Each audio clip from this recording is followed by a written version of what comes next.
What is the state of Black health in America? Getting healthy, cancer, and how to survive. Stay tuned because that's what we're talking about today, coming up next on Community Uplift.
Hello, I'm Denise Roberts, and welcome to Community Uplift.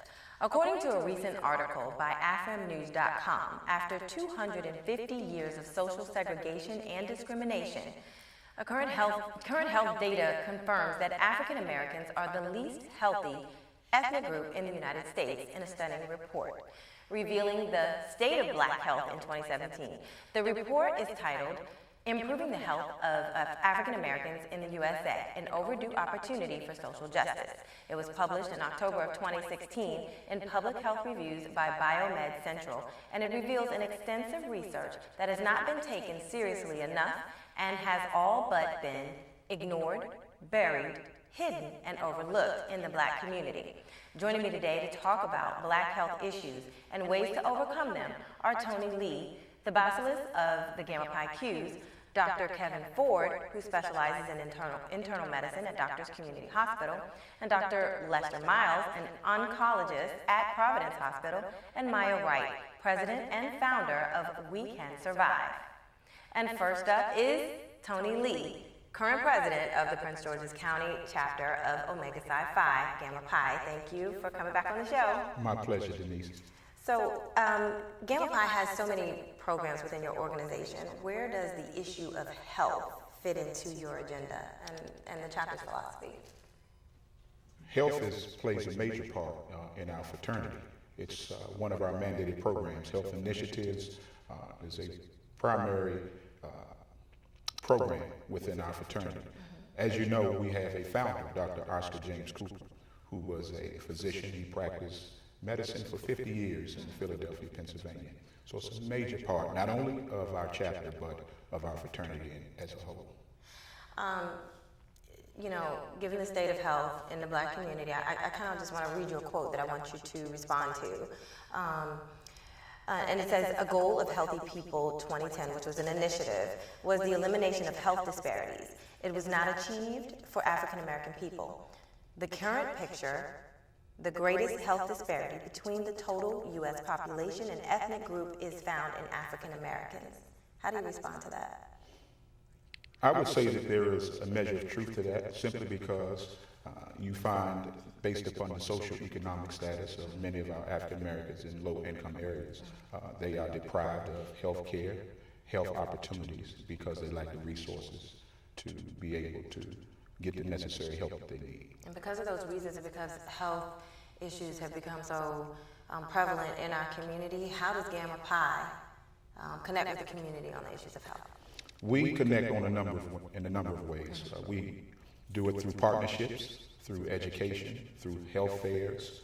We also partner with various organizations such as the American Diabetes Association, the American Red Cross, and we have made it a priority to start young. Through our Q Kids program, we want to make sure that we are educating them young, and then we move on to our seniors through our senior badge programming that we run here in Prince George's County.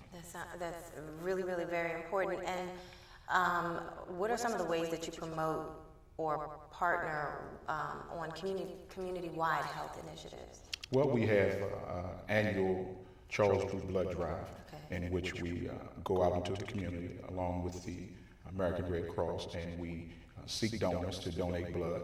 which is a critical life-saving tool. As you know, Dr. Charles Drew was instrumental in the blood plasma and storing blood, so it's a major part of who we are as a fraternity. In addition to that, we provide bone marrow opportunities for those who would like to become donors. We do swabs, we do things that will help to encourage healthy living as well. We do various workshops on healthy eating with our youth and our seniors. Okay, where do some of these drives take place? Well, we've done a number. We do them in Kentland, we've done them in Suitland, we've done them in Forestville. We go throughout the county and we provide. Okay. Kentland seems to be one of Cameron Pi's favorite places. Well, it's a community with needs, and so we want to try to do as much as we can to help meet those needs. It's a transforming neighborhood initiative for a community that allows us to go in and serve it. Okay, so you go where the need is. As much as we possibly can. Okay, and as the bossalist of this chapter, how important, or what's the priority of health education to you personally? It's as important as the economic situation in our county. It's high on our list of priorities.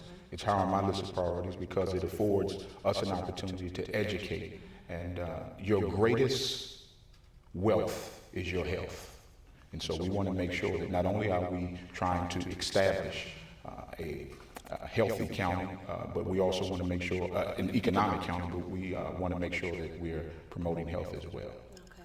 And I understand you have a number of health professionals in your chapter.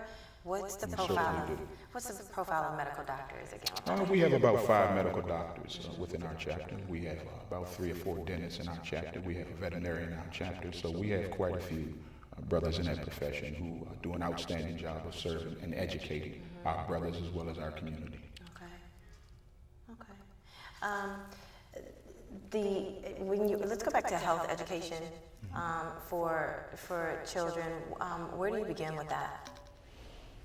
We start with our Q Kids program. We start them as young as 5 to 7, and we do a number of exercises, education seminars, eating healthy.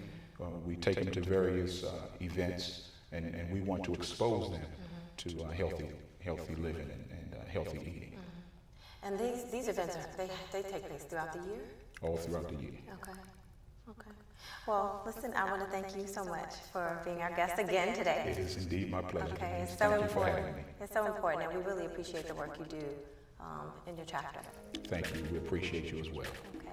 Tony Lee, Prince George's County chapter of Omega Psi Phi, thank you for being on the show today. Don't go away because we will be back with more on Black health issues in America.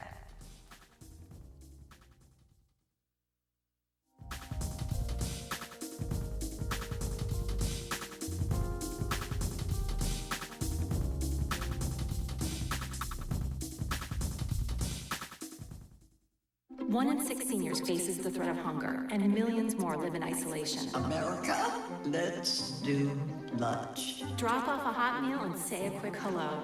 Volunteer for Meals on Wheels by donating your lunch break at americaletsdolunch.org. Well, Thomas, you've got pre-diabetes. But with more exercise and a change in diet, it can be reversed. I've tried exercising. It just makes me hungry for bacon. I love bacon too. And who really likes to exercise? Not me. Me neither. Nobody. So we're good? What? Oh, you still have pre-diabetes. Big time.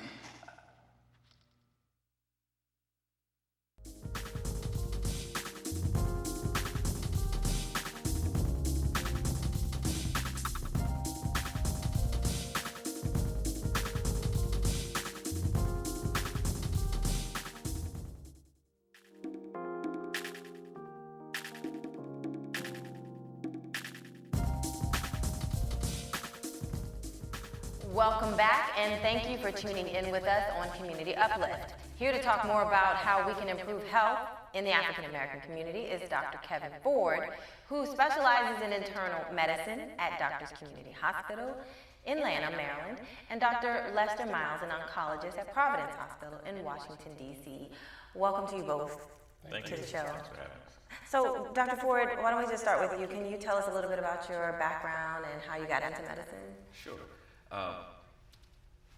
I graduated from Rutgers University undergrad with a Bachelor of Science and went to Howard University Medical School, graduated in 1987. This will be my 30th year out in practice. And so I went and did my residency in internal medicine. Okay. What made you want to be a doctor? Well, I had strong family ties. My father he's a dentist, and I have two brothers that are physicians, and just kind of hanging out, listening to the table talk, and I was always pretty good in sciences, and so that just kind of spurred my interest. Okay. And Dr. Lester, how did you get into medicine? I went to school in New York City. I graduated from Richmond College, and I was working as a lab technician at a company called Charles Pfizer, and there was an intern there during the summer, and he just said to me, why don't you go to medical school? And I really hadn't thought about it, but then I decided to pursue it, and I was successfully getting into a medical school. I went to State University of New York, Downstate Medical Center in Brooklyn. Did my internal medicine residency at Howard University Hospital, and did our medical oncology fellowship at the National Cancer Institute in Baltimore, Maryland.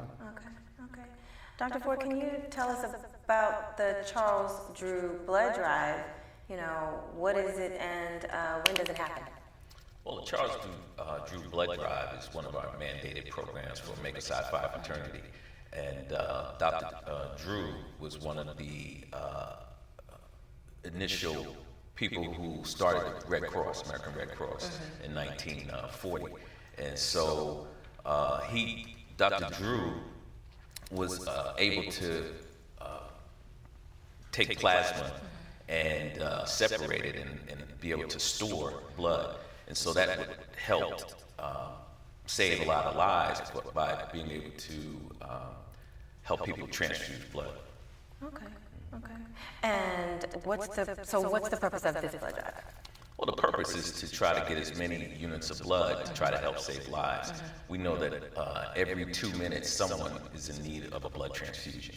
And throughout the United States, there's over 10,000 units of blood that are transfused every day. And the only way to get this blood is for people to donate. And so you may have heard there's always a shortage of blood. And so we feel, in Omega, that we need to step up to the plate and try to support this endeavor. Okay.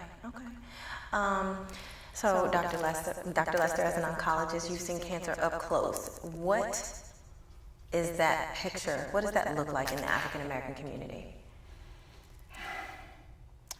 It's dismal, only because it hasn't changed much despite the advances that have been made. Most African Americans who present with cancer present at the later stage, probably because they haven't had access to adequate health care, and that's why it's somewhat dismal. But I kind of approach, my philosophy has always been, and this is what I used to tell patients when I was much younger, that sooner or later cancer will become a chronic disease, and I really believe that it's getting to that point.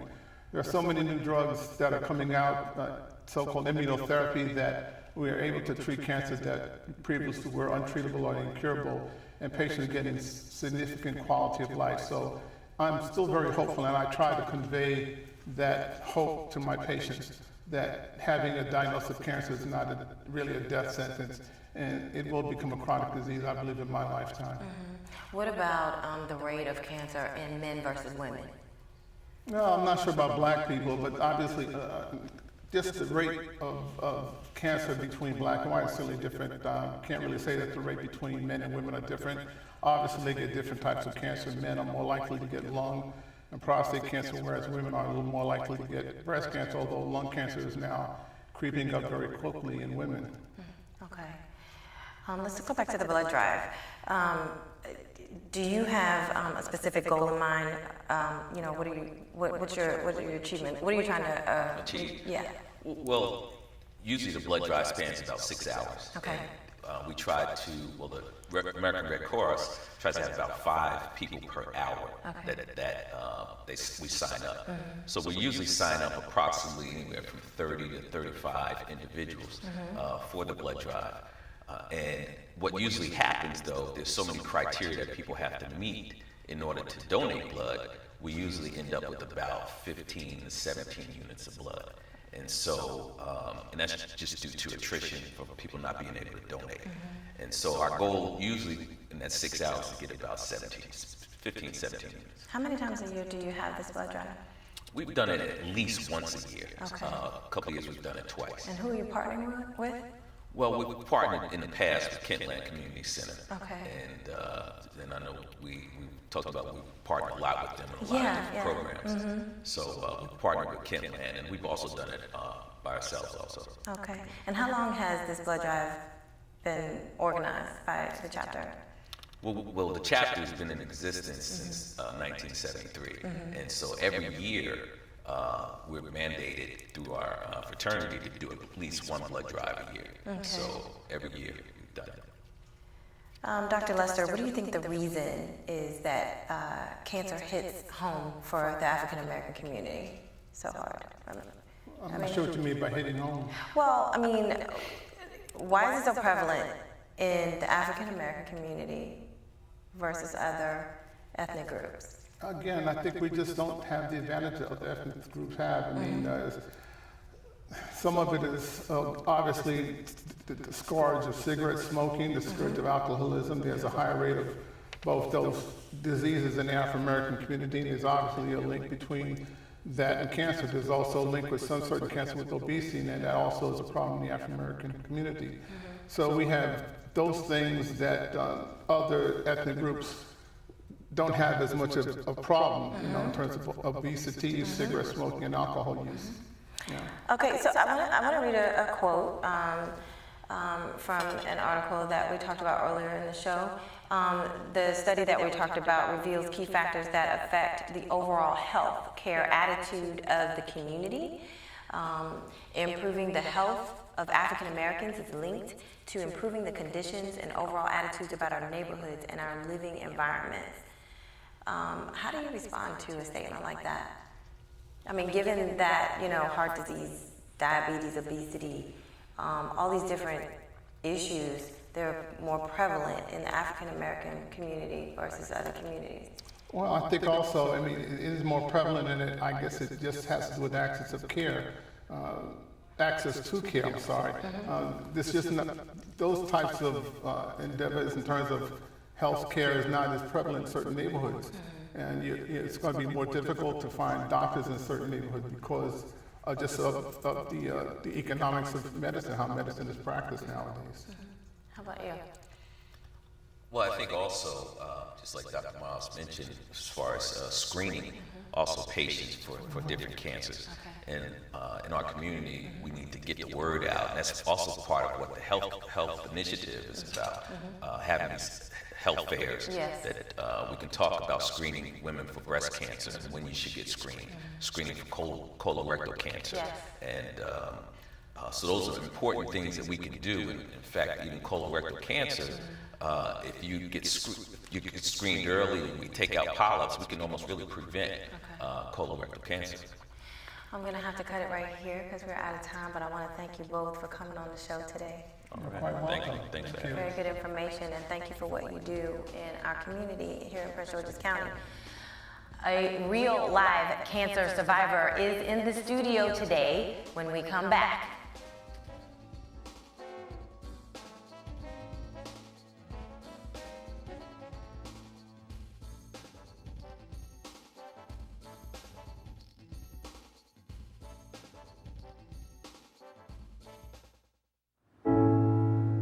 I guess sometimes things just happen.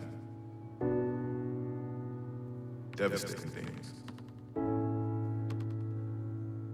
It's got nothing to do with fairness. Bam. Your whole world changes in an instant. And you never see it coming. That's what happened to me. The day my mother had a stroke.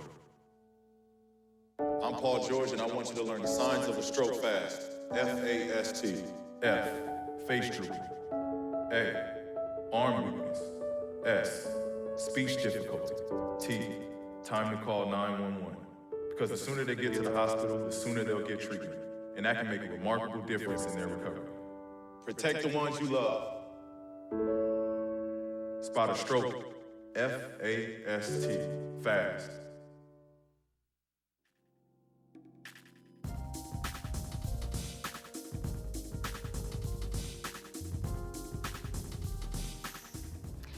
Welcome back to Community Uplift. Joining me now is Maya Wright, president and founder of We Can Survive. And she has a very compelling story to tell because she is a survivor. Thank you for being here. Thank you so much for having me. So can you just share with us, how you discovered that you had cancer?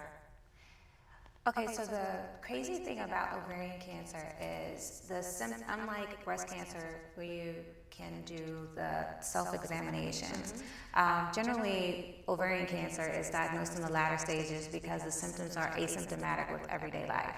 So for me, I didn't have any symptoms, went to the doctor and had routine physical. There was a large amount of protein in my blood work, which was an indicator to my doctor that there was some type of hormonal imbalance of some sort going on. After a biopsy, it was discovered that I had ovarian cancer. And what were you feeling when you found out? Okay, so this was in the 90s, and the initial call that I got that was an issue with my blood work. So in the 90s, the one thing that African American women were afraid of was HIV, not cancer. Nobody really talked about cancer. I didn't have any real knowledge of cancer. So when my doctor said it was stage 1 ovarian cancer and I would be okay, my reaction was actually cool. I was excited not to have HIV, something that, we talked about, versus cancer, something that we didn't talk about. Not saying that people didn't die from cancer in the 90s, but generally it was like a secret, Auntie was just sick, that member at church was just sick. Nobody talked about cancer. Okay, and so but you're a survivor. I am a survivor. Okay, so what was your experience like? Like I said, my initial diagnosis, I was 23 years old, several weeks of radiation, and I was fine. Okay. Reoccurrence came back in 2007. I think it was more horrific hearing that my cancer came back than anything. Because like I said, my doctor said everything was going to be okay. No one told me that ovarian cancer was like the #1 gynecologic killer cancer amongst women, that 75% of women diagnosed with ovarian cancer don't make it. So I think the facts are some of the things that scared me. After chemo and radiation the second time around, I was fine. It wasn't until my third recurrence that things became scary. I would finally have my ovary and fallopian tube removed.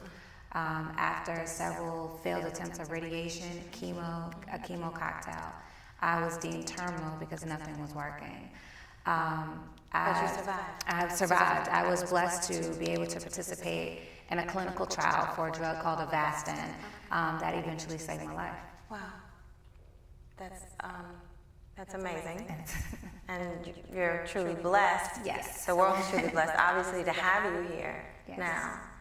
I'm so happy that you're here with me right now. So now you have, fast forwarding to today, you've started a nonprofit. Yes. Tell me about that. Okay, so We Can Survive. We are a cancer awareness, patient advocacy, 501c3 nonprofit organization in PG County, where we physically, spiritually, and financially, more on the financial side, assist cancer patients and survivors.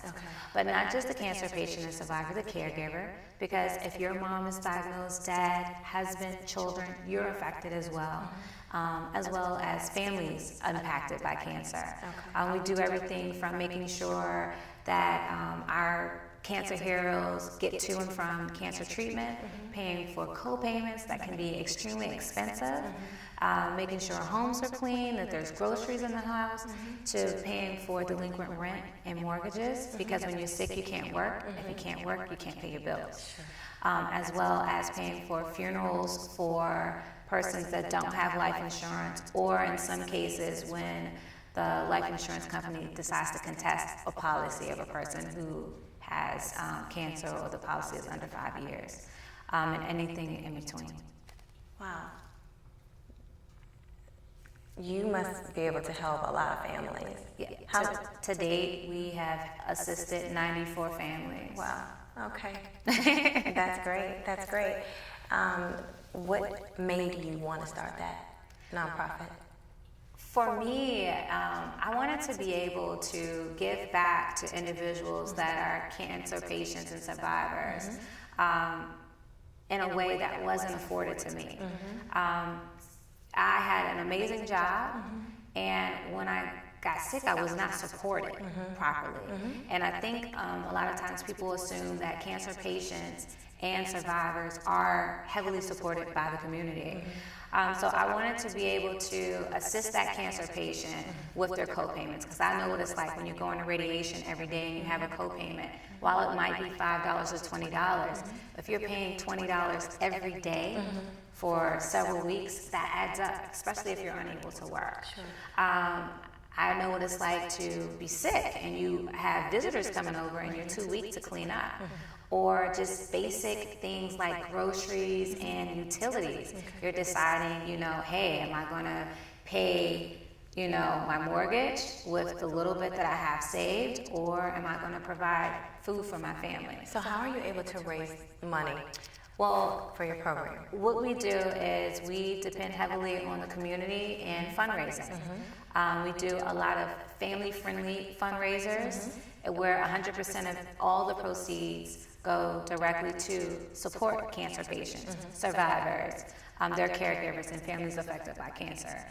We Can Survive is a volunteer organization, so no one from the organization is paid. 100%, every dollar that comes in goes directly to supporting someone impacted by cancer. Oh, wow. Are you partnering with other organizations? We do partner with local organizations like Powerful Divas with the Purpose.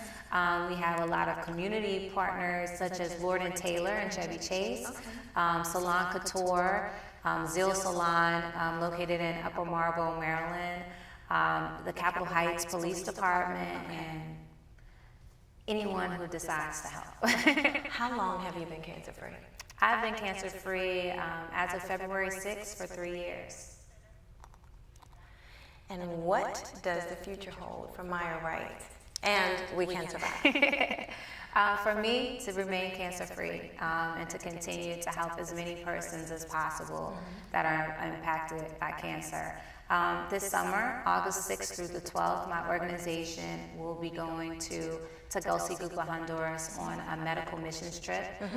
We'll be assisting oncologists from the United States at the Cancer Center there, bringing hope, smiles, and the love of God to persons, men, women, and children impacted by cancer there. How can people get involved with We Can Survive? They can log on to our website, which is www.we-can-cervive.org.